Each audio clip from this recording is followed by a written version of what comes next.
Inama y'umunsi y'abashakanye. Amafaranga ingingo ikomeye mu mubano wanyu nuko mwabana nayo. Amafaranga ni ikibazo kiremereye mu bashakanye benshi kuko yerekana ubushobozi bwo kubona ibintu dukeneye kandi dushaka. Akunda guhinduka ikibazo cy'ububasha, gutegeka uwafata ibyemezo n'ibindi. Ntabwo buri gihe byoroshye kuyobora ibibazo by'amafaranga, cyane cyane noneho mu myaka ya mbere y'ubukwe bwanyu.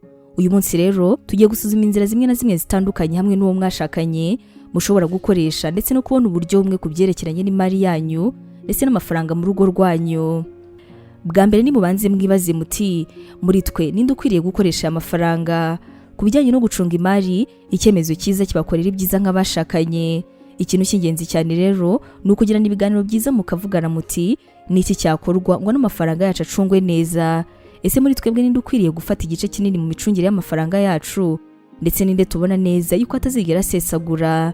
Menya neza yuko mwembi mwemera ino gahunda kandi ko murimo kumvikana ko waba ugiye gufata kino gice. Ni ngombwa kandi gushyiraho bije izaha buri wese umudendezo, aho umuntu ucunga amafaranga muri mwe inshingano ze mugomba kuzipangira hamwe ndetse no kuzishyira neza ku murongo muzima. Buri muntu wese rero ahanga basabwe kuzajya abona ibyakozwe kuko niba byarakozwe mu buryo bukwiriye.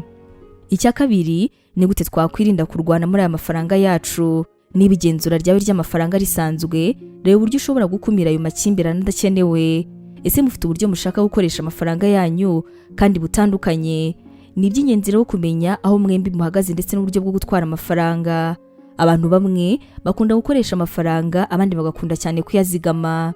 Mwembi rero mukaba mukeneye kumenya ibibera ahangaha, ni umwe muri mwe cyangwa se mwembi arangije kwishyura.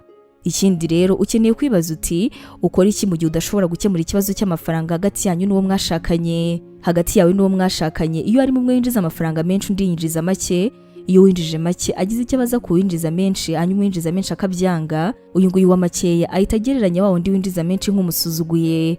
Niba rero uwo mwashakanye yumva adafite umutekano ku mari w'amafaranga akorera, birashoboka yuko ashobora kwibeshya cyane cyane no ku butumwa wenda waba umuhaye.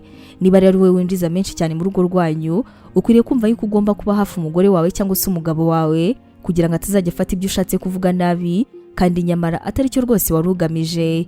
Ikindi, ese ni irihe tandukaniro ryari hagati y'umuryango wawe ndetse n'uwe? Birashoboka yuko hari imyizerere yashyizwemo kera hanyuma igatera ibibazo bimwe na bimwe. Ni gute wowe n'uwo mwashakanye mukemura ibibazo by'ubukungu? Ese amafaranga atera amakimbirane mu ishyingiranwa ryanyu? Turaza kwishimira kukumva. Imana iguha umugisha. Ubu butumwa mwabuteguriwe kandi mwabugezwagaho na Nibintije Evangelical Ministries International, ariyo mu magambo ahinnye izwi nka NIMI.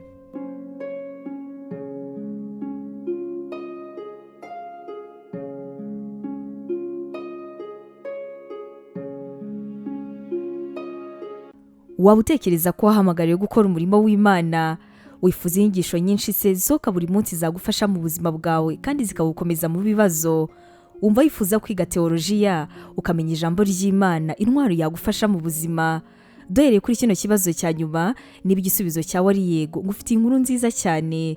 Tugufitiye ishuri ryiza rya teolojiya kandi wigira ku buntu. Mu ishuri ryacu harimo porogaramu zitandukanye zirimo nka Pastoral Studies. Ubu ngubu akaba ari uburyo wakwiga kuba umuvugabutumwa mwiza cyane. Tugufitiye kandi Biblical Studies, iguha amasomo atandukanye ajyanye na Bibiliya. Uzanasanga kandi Christian Counseling, zikaba ari inama za Gikristo zizagufasha mu buzima bwawe kandi zigagukomereza umutima. Gusobanukirwa neza ibi, wasura urubuga rwacu arirwo wa#NIMIBibleInstitute.com, cyangwa se nanone ukaba watwandikira kuri WhatsApp ari ikimenyetso cyo guteranya 141 232 650 34. Wanatwandikira kandi kuri nemevangelism@yahoo.com. Tuzishimira gusangira nawe ijambo ry'Imana.